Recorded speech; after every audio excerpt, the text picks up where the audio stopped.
Today's topic is the mystical argument. Rudolf Otto describes mysticism as a non rational subjective experience which is unique in nature. Philosophers like Inge, William James, Bergson, Stace, etc., have discussed it in detail. Stace has given a few characteristics of this mystical experience. Firstly, he says, this experience gives a feeling of oneness in everything.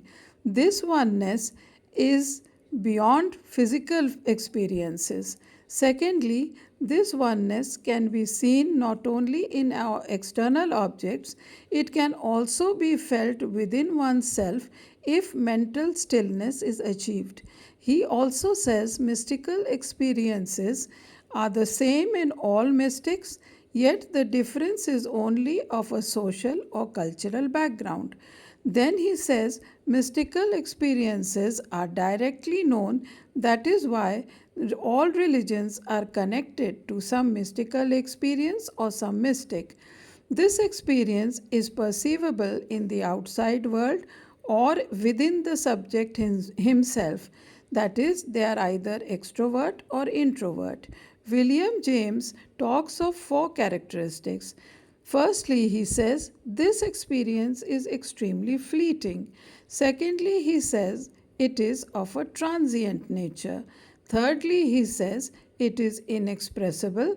And fourthly, he considers it to be passive. Yet it is mental and understandable. But this argument is criticized by saying that mystical experiences solely belong to the person who has them. Therefore, others know nothing about it. Secondly, it is indescribable in ordinary language.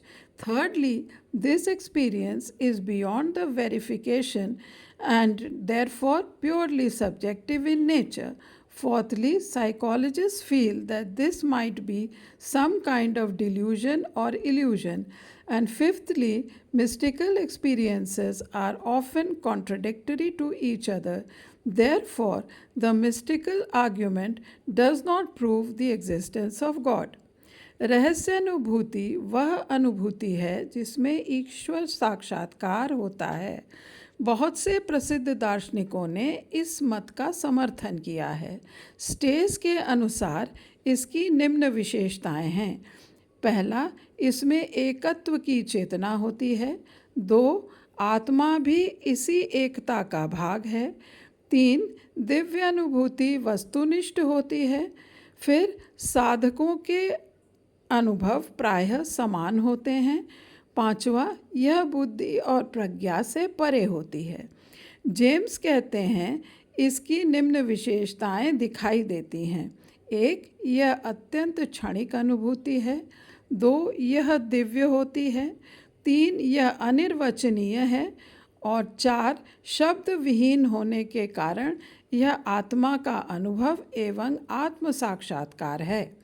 आलोचकों ने इसकी आलोचना इस प्रकार से की है। यह अनुभूति एक व्यक्तिगत अनुभूति है।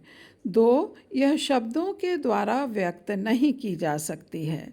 तीन, यह हो सकता है कि एक प्रकार का भ्रम हो। चार, दिव्य अनुभूति का कोई प्रमाण नहीं मिल पाता। पाँच, दिव्य अनुभूति का स्वरूप अंतर में पाया जाता है, अर्थात भिन्न भिन्न स्वरूप इसके पाए जाते हैं। इसमें कोई एक रूपता नहीं दिखाई देती, अतः यह ईश्वर का प्रमाण नहीं हो सकता। आज यह टॉपिक यहीं समाप्त करते हैं। नए टॉपिक के साथ फिर से आपके सामने उपस्थित होंगे। धन्यवाद।